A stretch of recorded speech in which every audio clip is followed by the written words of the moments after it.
In recent seasons, breaking teams down hasn't been easy, and Fulham know exactly how to make life uncomfortable. Expect them to sit in a compact mid-block, not too deep, just disciplined.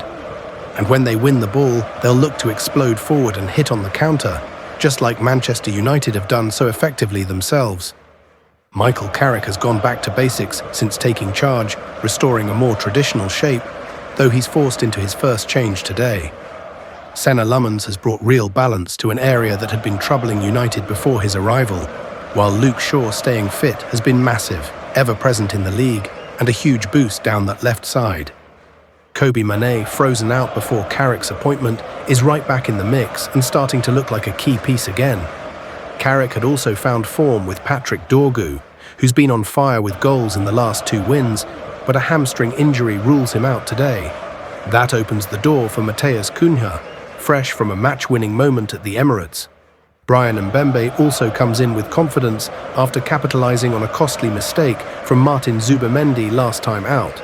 Joshua Zirkzee returns to the squad alongside Shea Lacey, back after serving his suspension from the FA Cup clash with Brighton.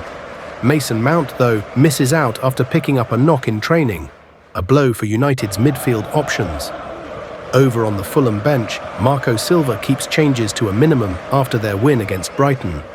Bernd Leno bounced back brilliantly from his earlier error with a vital save to deny Danny Welbeck, and Timothy Castagne keeps his place after a heroic goal-line clearance, even with Kenny Teat back fit and available.